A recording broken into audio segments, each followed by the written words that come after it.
The Vatican City, rich in history and priceless artifacts, with a staggering net worth of over $265.62 billion. But how did they go from being the most persecuted religion in the world to the richest in the world? And how did a desolate marshy area on the west bank of the Tiber become one of the most powerful and wealthiest places on earth? This isn't your average rags to riches story. This is the story of how and where the Vatican, the most holy city in the world, got its mind-boggling wealth. It wasn't just from the collection boxes, as you might expect, but from unholy means that would surely make your head spin. From what Pope Leo X did in the 1500s for money, to their mafia connection in the late 1900s. You are about to enter the rabbit hole of the Vatican's finances, which would leave you questioning everything, including their holiness. Don't miss a second.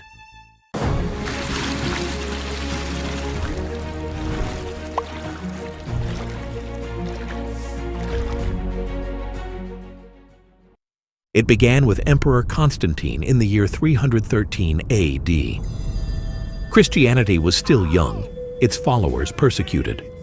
Constantine, the ruler of the Western Roman Empire, and Licinius, who was the ruler of the Eastern Roman Empire, decided that it was time to give Christians freedom. So they legalized Christianity through the Edict of Milan. But it was also during this time that Constantine and his mother Helena began showering the church with land and money. But here is the twist. Some of these lands donated to the church belonged to a Roman noble family known as the Laterani family. This family's estate was seized by Emperor Nero after a conspiracy involving Plautius Lateranus. Emperor Constantine then later acquired it, likely through his wife Fausta, and donated it to the Pope around 313 AD after the Edict of Milan. That was how the Lateran estate became not just a property of the Catholic Church, but the site of the Archbasilica of St. John Lateran and the Lateran Palace. This palace first served as the papal residence for nearly 1,000 years. But today it houses the Vatican Historical Museum and church offices. By the fall of the Roman Empire, land was the ultimate currency, and patrician families were facing political instability. The patricians were Rome's ruling elite, aristocratic families who held political power and seats in the Senate. They thought of ways to protect their estates from confiscation by rival rulers, and the church came to their minds. So, they made land donations to the church.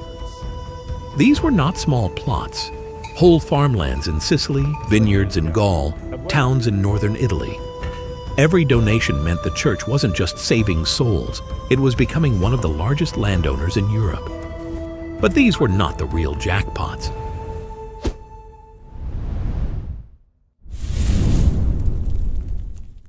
By 756 AD, a Frankish king called Pepin the Short defeated the Lombards in Italy.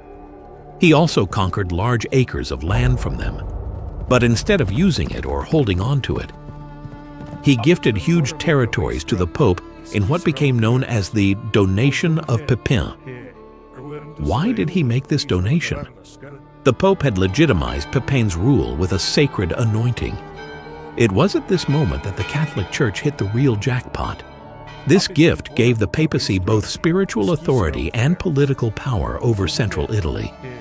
They weren't gifted mere lands. Those lands were the bedrock of what would become the Papal States, a kingdom within a kingdom in Italy, and the Vatican's first true source of revenue.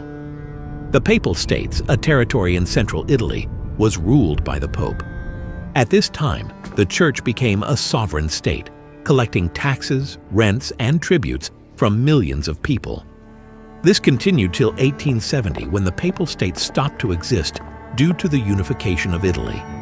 But the Church still owns properties in Italy till date.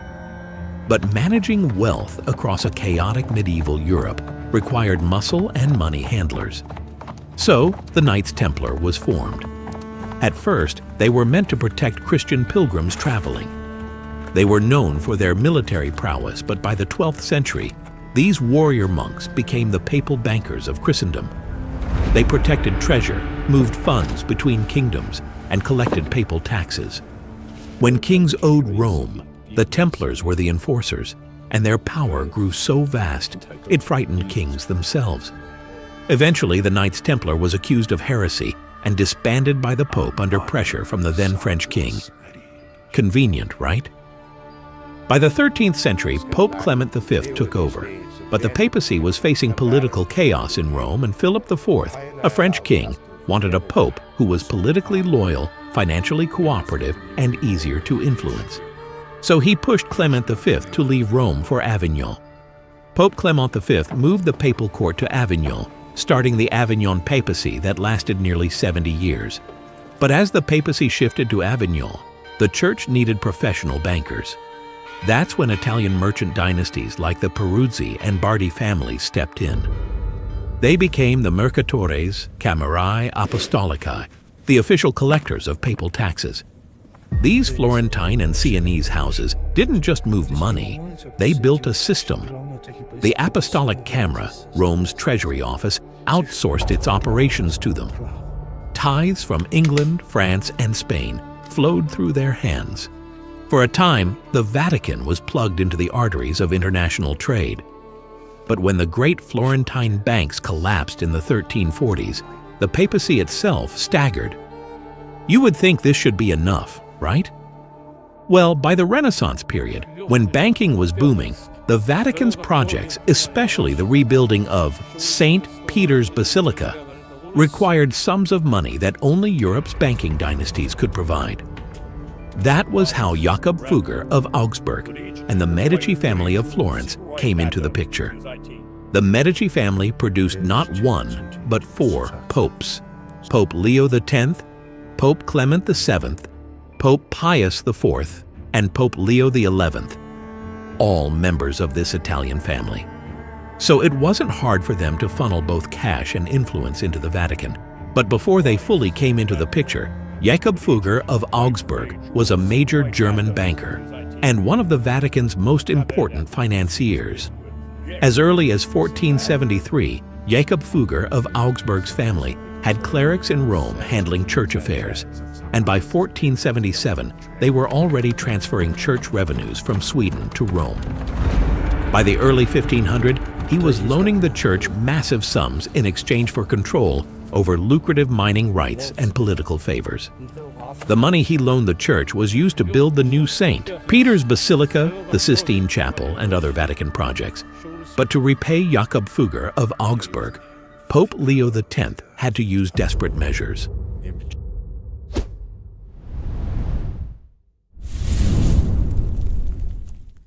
Pope Leo imposed heavy taxes on the German people and authorized the sale of indulgences. What are indulgences? Well, they were some kind of certificates said to reduce time in purgatory. How? Confessing your sins wasn't enough. You pay for forgiveness. The issue was that indulgences weren't just preached as charity, they were marketed like a business deal. Some preachers like Archbishop Albrecht of Mainz even promised, as soon as the coin in the coffer rings, the soul from purgatory springs. This wasn't unexpected from people like Albrecht of Mainz, who was said to have bought his archbishopric with money borrowed from Jakob Fugger of Augsburg. But people saw through it. Selling indulgences wasn't spirituality, it was a cash machine. This practice became scandalous as people saw it as the church selling salvation. It also enraged many monks, including Martin Luther, who would go on to write his 95 Theses, a spark that lit the Protestant Reformation. But Jakob Fugger of Augsburg's ties to Rome only deepened. After Pope Alexander VI died in 1503, Fugger moved quickly to secure favor with the next popes. For Pope Julius II, he even financed the recruitment of the Swiss Guard in 1506, an elite force that still protects the Vatican till today. But Fugger's role didn't stop there.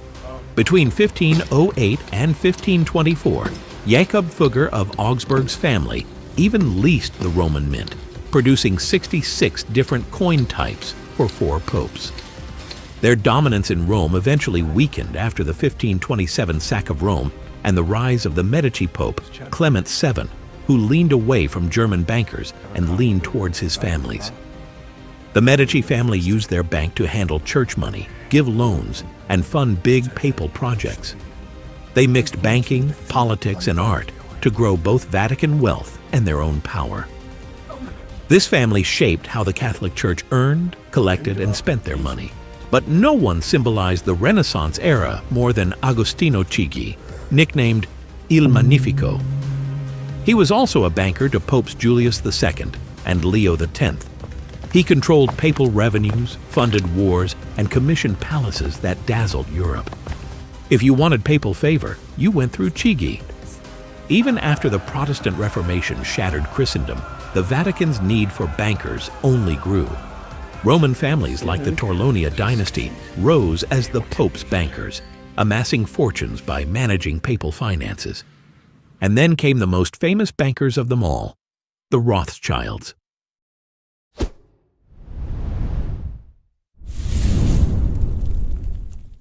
In the 1830s, as the Papal States teetered on the brink of financial collapse, the Rothschild family provided two major loans to the Vatican to stabilize the Papal States' finances.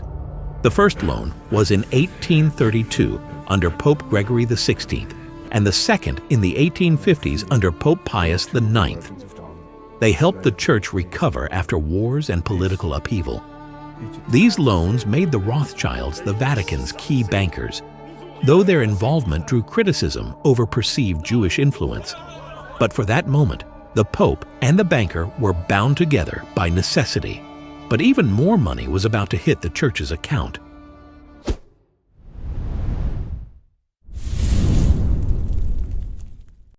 Years later, the Vatican got a windfall. It became their modern fortune, and it began with a treaty. In 1929, Mussolini's Italy signed the Lateran Pact.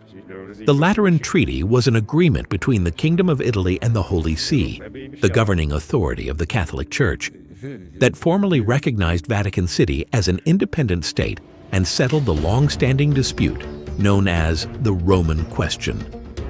However, this pact contained three agreements: a treaty establishing Vatican City as an independent state, a concordat on church-state relations, and a financial convention compensating the Church for the loss of the Papal States. The payout, 750 million lire in cash and 1 billion lire in bonds. As impressive as that sounds, it was nothing but a seed in the hands of one man, Bernardino Nogara. At that time, he was the man tasked to manage the compensation the Church received. Bernardino was no ordinary accountant. He was a visionary financier. Given total freedom, he invested across Europe, setting up Swiss holding companies and London property firms. He bought real estate, utilities, insurance companies. From his strategies, the Vatican became not just a spiritual empire, but a financial powerhouse. Then came shadows.